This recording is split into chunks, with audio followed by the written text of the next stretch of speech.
I stood in the doorway of the nursing home room they'd chosen for me, holding a single suitcase that contained 43 years of motherhood, and my daughter couldn't even look me in the eye long enough to say goodbye. I need you to understand something before I tell you this story. I wasn't a perfect mother, but I was there. Every single day, I was there. And somehow, that still wasn't enough to make them remember me when it mattered most. My name is Margaret, and 2 years ago, my children dropped me off at Sunrise Senior Living like I was a package they'd been meaning to return. But this story doesn't start there. It starts much earlier, in the moments I ignored, the signs I pretended not to see, because admitting what was happening would have shattered me completely. The first time I realized I was becoming invisible to my own children, I was 68 years old, standing in my kitchen making Thanksgiving dinner for 14 people who had never come. But I didn't know that yet. And by the time I figured out what they'd done, it would be too late to do anything except watch my entire life crumble in slow motion. I raised 3 children in a modest 2-story house in suburban Connecticut. Michael was my oldest, serious, ambitious, always the one who wanted to make me proud. Then came Jennifer, my middle child, the peacekeeper who could smooth over any family argument. And finally, David, my baby, the creative one who filled our home with laughter and terrible guitar music. My husband Robert died when I was 59. Heart attack, sudden, devastating. The kids rallied around me then. For 6 months after his death, I wasn't alone for more than a day at a time. I remember thinking, even through my grief, that I'd done something right, that I'd raised children who would be there when it counted. Michael lived in Boston with his wife Patricia and their 2 kids, Emma and James. Jennifer was in New York City, climbing the corporate ladder. David had moved to Los Angeles to pursue screenwriting. For the first few years after Robert died, things felt normal. The kids called regularly, maybe once a week, sometimes twice. Christmas, Thanksgiving, Easter. We maintained the traditions. I was the grandmother who sent birthday cards with crisp $20 bills, who FaceTimed to see school projects. But somewhere around my 65th birthday, something shifted. The phone calls became less frequent. Once a week turned into once every 2 weeks, then once a month. The visits stretched further apart. When I brought it up, gently, because I didn't want to be that needy mother, they always had reasonable explanations. Michael was busy with the kids' activities. Jennifer was traveling constantly for work. David was finally getting traction in his career. I told myself I understood. They had lives, responsibilities. I'd raised them to be independent. This was what I'd wanted, wasn't it? By 67, I'd retired from the library. I thought maybe having more free time would mean more opportunities to see my children. I was so naive. The first Thanksgiving after my retirement, I spent 6 days preparing. I deep cleaned the house until it gleamed. I cooked Robert's favorite recipes: turkey with herb butter, my mother's chestnut stuffing, green bean casserole from scratch, 3 kinds of pie. I set the table with the good china. I'd confirmed with everyone weeks in advance. Michael said they'd arrive around 2 o'clock. Jennifer promised she'd be there. David was flying in Wednesday night. 2 o'clock came and went. I texted Michael. He didn't respond. By 3 o'clock, I started to worry. An accident, maybe. I called him. Voicemail. At 4 o'clock, I called Jennifer. She answered on the 5th ring, voices and laughter in the background. "Oh, Mom," she said, and there was something in her tone that made my stomach drop. "Didn't Michael tell you?" Patricia's parents wanted everyone at their place this year. They just moved into that new house in Cape Cod. We're all here. Even David flew into Boston instead. It's been so hectic. I thought Michael had called you to explain. I stood in my kitchen, phone pressed to my ear, surrounded by enough food to feed 14 people, and I couldn't breathe. I texted him last week to confirm. I managed to say, "Oh, well, you know how he is with his phone. Listen, Mom, I have to go. Todd's mother is doing a toast. We'll make it up to you at Christmas, okay? Love you."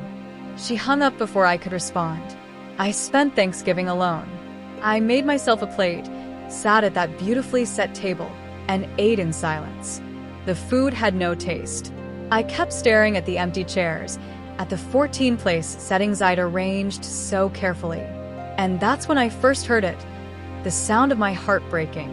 It wasn't loud or dramatic. It was quiet, like ice cracking on a frozen lake. And I pretended not to hear it, because acknowledging it would mean admitting something I wasn't ready to face. I didn't confront my children about what happened. I told myself it was a miscommunication, an honest mistake. But deep down, I knew the truth. Michael had never intended to tell me. Jennifer had known all along. And David had chosen them over me without a second thought. Christmas was worse. They sent gifts, expensive, impersonal things purchased online. Cashmere sweaters in colors I never wore. Gift cards to restaurants I'd never visit alone. A tablet I had no idea how to use. No one came to visit. I spent Christmas morning opening presents by myself, then drove to a neighbor's house because I couldn't bear another holiday alone in that empty house. The cracks were widening, and I was running out of ways to ignore them. I spent the next year making excuses for them while slowly disappearing from my own life. I stopped calling them first. I wanted to see how long it would take before they noticed. Michael went 6 weeks before he sent a text. "Hey Mom, everything good? Been busy. Talk soon." Jennifer made it 2 months. David never called at all. By my 68th birthday, I'd become an expert at pretending everything was fine. When my book club friends asked about my children, I smiled and shared carefully curated stories, secondhand anecdotes from their rare texts or Facebook posts I monitored obsessively. The loneliness was suffocating, but worse than the loneliness was the shame. Then came the fall. It was October early morning, and I was bringing in groceries. The bag split as I climbed the porch steps, and I stumbled. My hip hit the concrete edge, and the pain was blinding. I lay there for almost 20 minutes before my neighbor heard me calling for help. The hospital said it was a fractured hip. I'd need surgery, then months of physical therapy. I'd need help at home for at least 6 weeks. I called Michael from my hospital bed. The doctors say I'll need someone to stay with me for a while. I hate to ask, but... Mom, I can't. He didn't even let me finish. Patricia's dealing with her father's Alzheimer's, and we have the kids' schedules. Have you tried Jennifer? Jennifer was apologetic, but firm. I'm traveling 3 weeks out of every month right now, Mom. What about David? David's response came via text. Wish I could help, but money's really tight. Maybe look into home health aides. That was the moment everything changed. Not the fall, not the surgery, but the realization that all 3 of my children, who I'd sacrificed everything for, couldn't be bothered to help me when I actually needed them. I hired a home health aide named Rosa, who came 3 times a week. On the days she wasn't there, I struggled. I struggled to get out of bed, to reach items I needed, to maintain any semblance of normalcy. I called my children to update them on my progress. Michael sent a text. "Glad you're doing better." Jennifer sent flowers. David didn't respond. Physical therapy was brutal. 3 times a week, I worked with a therapist named Marcus who seemed genuinely invested in my well-being. One night, I did something I'd never done before. I opened Facebook and really looked at my children's lives. Michael's page was full of family photos. Weekend trips, beach vacations, birthday parties. A whole vibrant life I wasn't part of. Jennifer's feed showed cocktail bars, Broadway shows, gallery openings. There was even a photo from last Thanksgiving, the one they'd all spent together in Cape Cod. The whole family around an enormous table, smiling, toasting. I wasn't in a single photo. David's Instagram showed several family gatherings in Boston over the past year. Birthdays, barbecues, random Sunday dinners. Events no one had mentioned to me. They had a family. They just didn't have room in it for me anymore. I closed my laptop and sat in the dark, and for the first time since Robert died, I let myself break. I sobbed, ugly, gasping cries that echoed through the empty house. When I finally stopped crying, something had shifted inside me. Underneath the pain was something else, something colder and harder. Anger. I called Michael the next morning. "I need to talk to all of you, together, this weekend. Make it happen." There was a pause. "Is everything okay?" "No," I said. "Nothing is okay." They agreed to the call. Saturday at 2 p.m. When their faces appeared on my laptop screen, Michael looking wary, Jennifer confused, David half attentive. I told them the truth. I'm not doing well, I started. Not because of my hip, but because for the past 2 years, you've been cutting me out of your lives, and I need to understand why. Jennifer tried to interrupt. Mom, that's not. Let me finish. My voice was steady. I raised you 3. I gave you everything I had. Your father, and I sacrificed everything to make sure you had opportunities. And I never asked for anything except to be part of your lives. But I've become an obligation you avoid. I spent Thanksgiving alone last year. Christmas alone. I fractured my hip, and none of you could spare even a few days. So tell me, what did I do that was so terrible? The silence was excruciating. Michael spoke first. Mom, you're being dramatic. We've all been busy.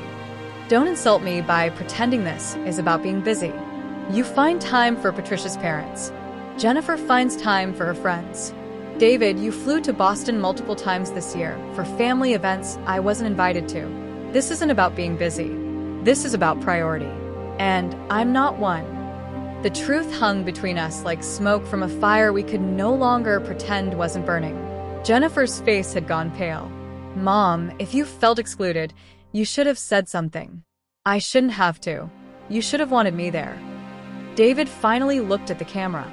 It's not personal, Mom. It's just easier sometimes. You ask questions, you have opinions, and sometimes it's just less complicated too.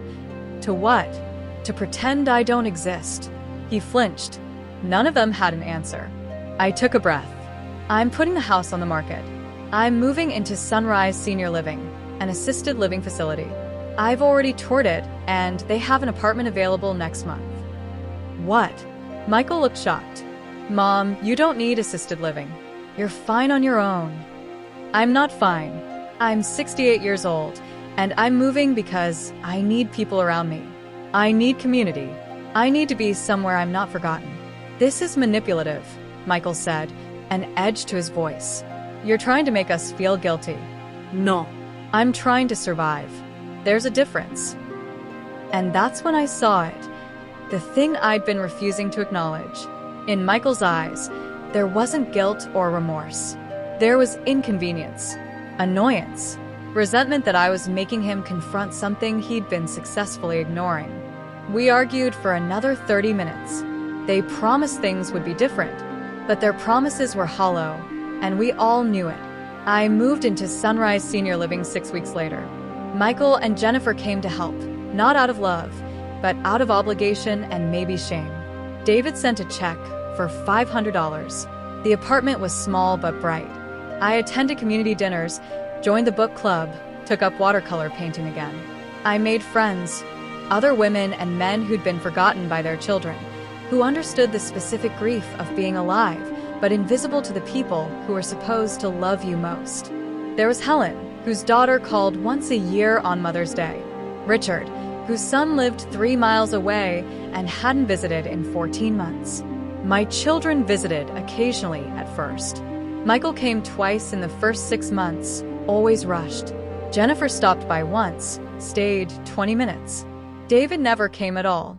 And slowly, I started to let go. Not of my love for them. I don't think a mother can ever fully do that. But of my expectations. Of my need for them to be something they weren't. On my 69th birthday, none of them called. I spent the day having lunch with Helen, then took a watercolor class. That night, I looked at my phone, no messages, and I felt okay. I'd finally stopped pretending not to hear my heart break. I'd listened to every crack, every fracture, and I'd learned to keep living anyway. 6 months ago, something unexpected happened. Emma, my granddaughter, Michael's daughter, showed up unannounced. She was 16 now, tall and beautiful. She held daisies. Grandma, can we talk? We talked for 3 hours. She'd found old photos in their attic, pictures of me with her as a baby. She'd asked her parents why we never saw each other. Dad said you guys grew apart. But Mom looked really uncomfortable, and that made me think there was more to it. I told her everything. The truth. The forgotten holidays, the unanswered calls, the slow erosion of everything I thought was unbreakable. When I finished, she was crying. "I'm so sorry, Grandma. I didn't know. You were a child. This was never your responsibility." She wiped her eyes. "I'm not a child anymore. And I want to know you. Really know you. If that's okay." It was more than okay. Emma visits every other weekend now. We paint together, talk about books, argue about music. She's introduced me to James, her younger brother, who remembers that I used to make him chocolate chip cookies shaped like dinosaurs. My relationship with their father is still broken, maybe irreparably. But these small connections with my grandchildren are teaching me that family isn't just about blood. It's about who shows up, who chooses you. For months ago, Michael called late on a Tuesday. "Mom, Patricia's father died today.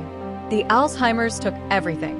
And Patricia keeps saying she wishes they'd spent more time with him, that they were too busy." I didn't say anything. I let him sit in the truth of it. "I think I understand now," he said quietly. "What we did to you." "Okay," I said. "I want to fix it. Michael, I don't know if you can. Not in the way you think. But if you want to really try, not just feel guilty for a few weeks, then I'm willing to see what happens." Michael visits twice a month now. We sit in my apartment and drink tea and talk. He's trying. Whether it's enough, whether we can rebuild what was broken, I don't know yet. But here's what I've learned. You can't make people love you the way you need to be loved. You can't force them to see you, to remember you, to prioritize you. All you can do is decide what you're willing to accept, and then build a life around that decision. I chose to build a life where I matter, if not to my children, then to myself. To my friends, to the grandchildren who are learning who I am, to the paintings I create and the small moments of joy I refuse to let anyone steal from me. And every time my heart breaks now, because it still does in small ways, I don't pretend not to hear it. I listen, I acknowledge it, and then I keep living anyway, because I'm still here. And that has to be enough. Some voices stay silent for years, but here, every story finds its sound. Like, subscribe, and stay with the silent parents.